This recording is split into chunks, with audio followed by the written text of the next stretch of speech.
Hi, I Yes. am Pratim Ranjan Bose, and you are watching Podcast with Pratim, presented by Iravati Research and Communication, or IRCC. We will discuss Middle East conflict. I have with me Ambassador Anil Trigunayat, India's former envoy to Jordan, Libya, and Malta. Before I start the conversation, here is a quick reminder. We are recording this conversation on October 2. Early today, Iran launched a missile attack against Israel, and Israeli Prime Minister promised a retaliation. Iran is a oil-producing nation. Crude oil prices jumped, anticipating Israeli attack on Iranian oil installations. This is a highly dynamic situation. So by the time you watch, some perspectives may change. Sir, how do you look at these developments? To me, Iran is successful in dragging Iran into a direct conflict. The two were into a proxy war for pretty long. But over the last 2 months, Israel has gone on a rampage almost. And if I just take the last, to the extent that they launched attack on Iranian consulate in Syria, but Iran did not react that way. Then last 7 to 10 days had been, they were just going on firing from all cylinders. And Mr. Benjamin Netanyahu went to the UN and stood by his commitment to finish. And then he issued a video message warning or advising Iranian citizens to stay away. So these are all direct provocations, and the attack took place on now that Iran retaliated. So how do you look at it, sir? Well, thank you very much, Mr. Bose, to have me on your program once again. In fact, we are meeting at a time when I believe that we are nearly on the top of the ladder. It is very likely that the situation may go out of hand. The escalation, which every country in the world has been fearing, is nearing today.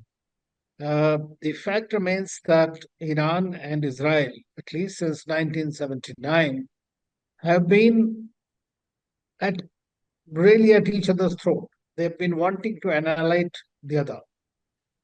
And Israel, every Israeli conversation stops at Iran. So, secondly, they are also competing in the nuclear domain. And Israel does not want Iran to acquire nuclear weapons because that will give it as a certain kind of a parity. Today, of course, they both have the powers. They don't have any borders directly. Therefore, Iran over time developed its proxies, strengthened them, which are called 4H. One is the Hezbollah, which was the strongest of them, the Houthis, Hamas, and Kataib Hezbollah, which is in Iraq, Islamic militias. So they all work in tandem, supporting one another. But from Iran's point of view, from its own safety and security, Hezbollah in Lebanon and Syria have actually are across the border with Israel. And therefore they can put greater pressure, which is what the the Hezbollah has been doing from October 8th after the terror attacks of October 7th, when Israel went on a rampage in the region, in Gaza, especially flattening it out. And that is something that now they started off with the destruction of Hamas completely, which his own general said that is unachievable objective. But at the same time, he has been able to successfully decimate very many of them. And the killing of Ismail Haniyeh in Tehran, when after attending the swearing in ceremony of the new president, Dr. Pezeshkian, who's actually looking for a better relationship with the West, was essentially a big provocation. But Israel did not own it up like it owned up others, Fuad Shukr and other Hezbollah leaders and others. And uh, so it was expected that Iran would do that. But I believe that Dr. Pezeshkian, in pursuit of his approach, new leader, he did not want to escalate the retaliation. And So the and retaliation probably did not some happen all this while. sorry for interrupting, but and probably that Hania was also softer towards the ceasefire. Yes, he was the main negotiator for the ceasefire. So taking him out means Israel, from the beginning, has been saying that it doesn't want a ceasefire, it wants the end of Hamas. So till it has achieved its objectives, it is not going to stand for ceasefire. That's why we have seen Secretary Blinken coming at least 9 times to the region, 8 or 9 times to the region, and every time I found him a very harassed individual, uh, indulging in a shuttle diplomacy after his discussions with Prime Minister Netanyahu, who has his own reasons for not ending this war. Apart from the security safety of Israelis, his own political career was at stake. Secondly, he wanted to redeem himself and his intelligence department, which was caught totally unaware, Mossad and other agencies, on October 7th. That was unprecedented. So there were several reasons. Apart from the fact, biggest reason in my view was that Israel uh, was likely to normalize ties with Saudi Arabia after having done so through the Abraham Accords, and that would have been the end of the Palestinian cause, according to many of the observers. And Hamas thought that if that happens, then they will have problems. So it has brought back the Palestinian issue on the international domain once again, and more so at the Arab Street in particular. In this whole thing, we have seen that Iran has become emerged along with Turkey as the major supporters of the Palestinian cause today. They might not be doing anything, but they are supporting them, and through Hamas, they are supporting through Hezbollah. They're maintaining pressure. But what in last, as you mentioned, in weeks, what Israel has done is by decimating the major top political and military leadership of Hezbollah, which is the most strongest of these four organizations, is a major setback for Israel, for Iran in that sense. So now what is happening is, with all these things happening, killings taking place, virtually Iran going scot free, there was a tremendous criticism that started increasing in Iran, that Iran is just threatening its security and its, uh, uh, I would say, the reputation was at stake, that it is what it says it can do. And therefore, people wanted that some kind of a response should be given. And I think that that's what dictated yesterday's. And of course, Netanyahu's speech seeking revenge, regime change by the people, and inciting the people was also another thing. We have also witnessed something, that there is a tremendous penetration by the Israeli agencies within the Iranian establishment. And that's why they're worried. And that's the reason that Ayatollah Khamenei actually went into the high security place for himself before ordering these strikes. Because Netanyahu said, nobody is safe anywhere. We can reach every place. And so now, for these 181 missiles that they struck at Israel yesterday, was generally a message in response to the killings of all these major leaders, to assuage the domestic population and also to convey to Israel that thus far no further. Israeli response is, as usual, the same which was in April and now, and that's very likely that Israel will retaliate. It will also, but how does it retaliate is what going to decide the course of the war next. Right now, it is a bit difficult to say how Israel is going to, because Israel is fighting on several fronts. Whether it can continue to do so, of course, the Americans are their ironclad partners, supporters. They are supporting irrespective of the regime. Whoever is there, whether Democrats or Republicans, whosoever is there, they have support. They have to support Israel, Israeli security and its existence, right to exist, a right to defend itself. And that's why the 8 or 10, I think, warships have been stationed in the region. The hundreds of more troops have been deployed. American troops have been deployed. And yesterday's, I believe, several of the missiles, Iranian missiles, were struck down by the Americans over Jordan, because they have a base there, and other places as well. So the fact remains is the Arab countries, most of the Arab countries, except Qatar and Egypt, did not like either Hamas, Hezbollah, or the Houthis. They don't like them at all. They have enmity. They have, they irritate them, and they have done problems for these countries as well. We have seen Houthis, what they did in Saudi Arabia and the UAE, they attacked. So That's why any decimation of these groups' strength obviously uh, leverages their strength vis-a-vis Iran as well within the region. So that's why you are not hearing much from the regional. But nobody wants a major war to conflagrate because that will consume everyone in the region. And of course, it will be very, very impactful for us as well. Right. Sir, we'll come to the US part. Just two quick observations from your whatever you said. First is removing Hezbollah top order might be a setback, but it's an ideology. And when you are doing that, given the history of Lebanon and all these things, is that it might get new support because that the conflict has been going on for so many years is a proof that there is some kind of groundswell there, right? So secondly, it is about Iran. Now, assuming that the way they are telling that they will go and kill the supreme leader or whatever, I mean, now will that be of any help in the long run, or it is just going to put the entire drag the entire region into fire?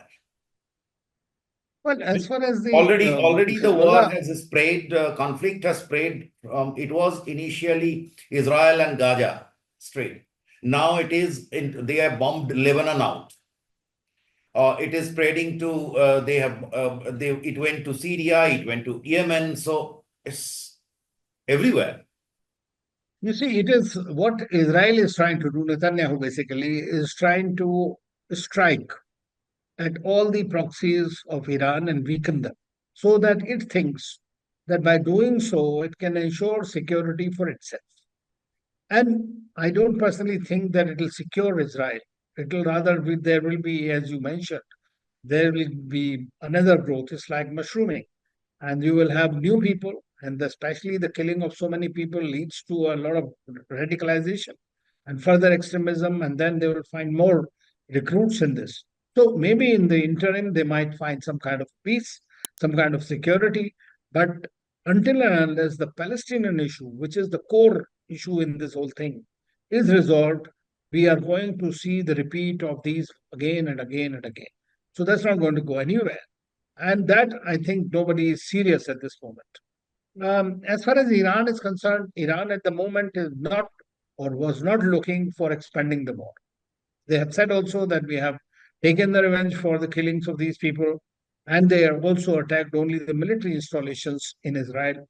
And now they don't want to carry it further. It is as if it is a repeat of the April events when Iranians, after 13 days, reacted, sent 300 odd missiles and drones and all that.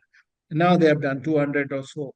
So Israel also was allowed to send a few other missiles Did and it hit some of strike? the Israel targets said that in Iran. they intercepted everything, but did it strike? Any idea?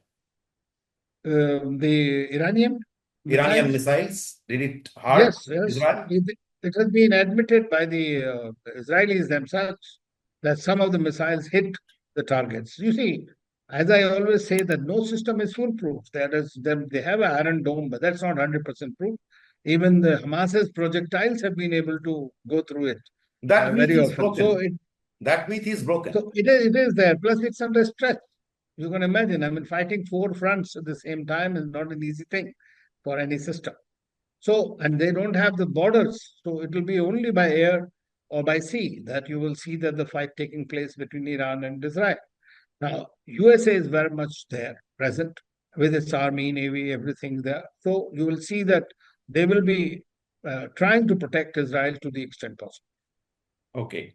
And in fact, just couple of days ago on Monday, I aired a conversation with another person. He's from the strategic side, and he was saying that Israel was creating grounds for a ground invasion into Lebanon.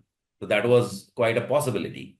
And that he was also expecting that US to leverage its clutches in Lebanon to remove Hezbollah to ensure that that Hezbollah vacates the ground and it becomes kind of a safe way for them.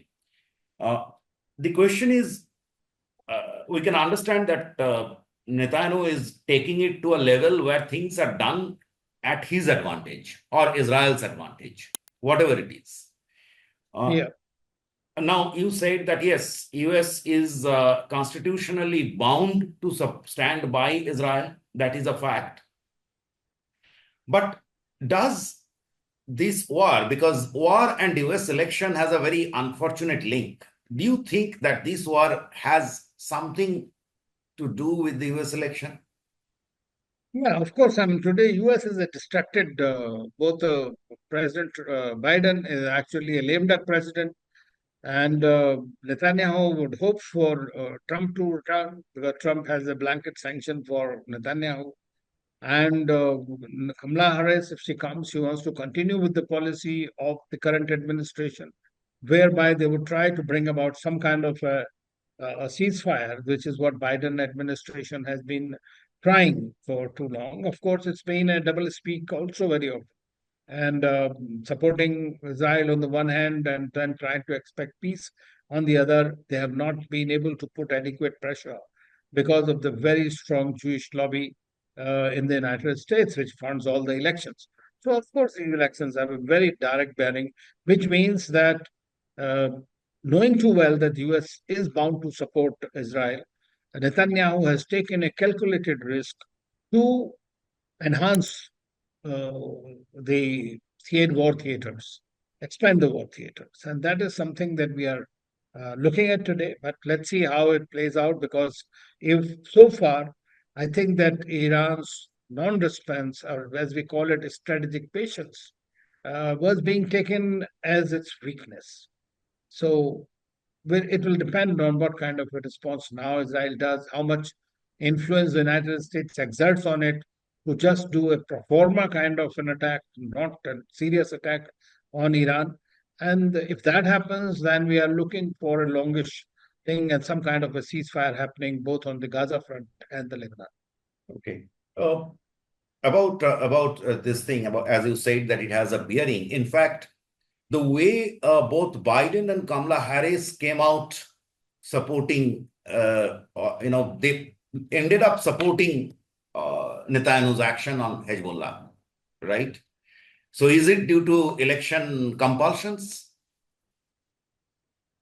Oh, I think that, I mean, we have to agree to one point is that irrespective of the United States is run by lobbies and it is run by the deep state.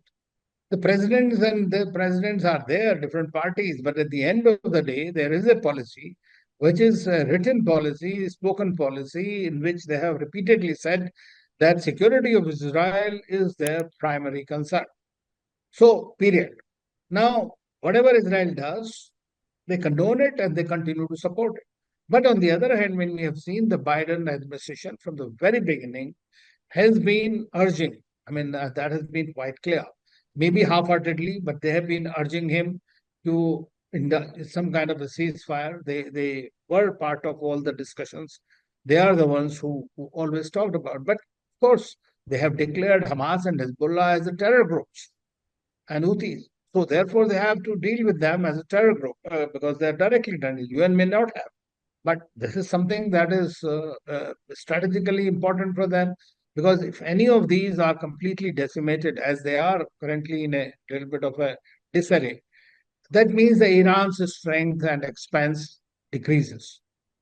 And if that happens, then obviously Arab countries, Israel, USA, all will feel a little better because a stronger Iran with its kind of a current theocracy and the approaches that they follow towards USA and towards Israel in the West is something that is an anathema to them. You started off this conversation by saying that the situation may go out of hand. It's on the brink. Yes. And obviously, Netanyahu is playing a brinkmanship game over here. Yeah. And if it doesn't go out of hand, then we have to say that he played a calculated risk and he won, right? However temporary that might be. So Iran, at this moment, Iran had to retaliate. They had no option. Israel didn't leave any option Correct. for it. Uh, and Israel now, after the attack, the kind of angry video message that came up from Netanyahu, right? So Israel has to justify that message and has to attack. Now, do you think that what is your expectation? I mean, just guess. No, I mean, this is what I'm saying. I mean, my thinking is that if the Americans are able to prevail upon Netanyahu, and if it is a repeat of the April events, then perhaps the escalation of war could be avoided. Because the current regime in especially the new president is not looking to expand the war, not looking to have a full-fledged war with Israel. But they don't want to be humiliated publicly. That is their thing. So otherwise, they'll be seen as a paper tiger, and nobody will respect them. No. And people, then you will have today there are discontent. You see, Israel and Iran are very similar. They are indulging in mutually assured destruction syndrome, Ahmad syndrome. But at the same time, if you see today, they both are very, very. One is a Zionistic leadership, the other is a Islamic radical leadership in a way. You see that both countries have a lot of utter dissatisfaction against the government in the significant population in both the countries. Both are believe in this kind of warmongering, actually, so to say. So there are a lot of similarities, and both are armed to the teeth. One is nearly a nuclear power, other is already a nuclear power. And so they have very many similarities, and that's the reason they are out to get each other. So, and but these in this war, militias also armed to the teeth. The kind of yes, this is what stockpiles I'm they saying. have. Yes, they can. I mean, the whole region can be blown up in no time. Yeah, it's The it's whole region is full of arms, ammunition, the kind one has not seen. Saudi Arabia has the latest weaponry system. UAE has, Qatar has, all these countries, and there are bases, US and bases we in are all these not yet countries. discussing that what can happen, assuming a slight trigger, and then Russia has to intervene somewhere at some point. Now, of course, if the US directly intervenes, Russia would be there, China would be there, the North Korea will be there. The certain countries will definitely be there. So I it's mean, it's something. I mean, even though Russia is fighting, but it has the capability. Today, Iran is supporting Russia. You know, the Prime Minister of Russia was there in Tehran 2 days ago when this thing was happening because everybody was knew that there would be some uh, retaliation from Iranian regime. But to what extent and what type of retaliation? I think they are trying to temper down. But if the worst case scenario, if the war really breaks out, full-fledged war, then obviously there will be these powers on the one against the other. okay. Let's end this discussion with our what is priority to us. Already our shipping costs have gone up, not only to us, the entire Asia, from China to everything that is going to the West has become costlier than ever because it is passing through the Cape of Good Hope, a longish journey. Containers are in short supply because the ships are taking longer time, so the turnaround time has increased. And now the oil is moving up. So, I mean, this is if this is not stopped, probably that's not going to be very good for the economies. No, I mean, I'm worried about India's economy. I'm not so much, working about what is happening. If that happens, of course, the region will be completely in flames. But at the same No, time, from I'm not talking India's about point them, of but view, when I say economies, I mean if all the economies start suffering, we have to suffer also. After all, the no, no, exports. that is absolutely right. I mean, the economies are interlinked today. I mean, that is there. But right now, it is because of Houthi attacks that we are seeing that we have to take the circuitous route. But we have deployed the Indian army in order to protect whatever commercial shipping is there, and they have done a remarkable job. But now, if the Iran and Israel war begins, then you will also have the blockage of the Hormuz Strait, which will also cause. Today, we are talking of only the Bab el Mandab, which is and the Red Sea, which which the Houthis are controlling and are trying to, attack the shipping, which has reduced the shipping. We have seen that it is impacting about $60 million a month.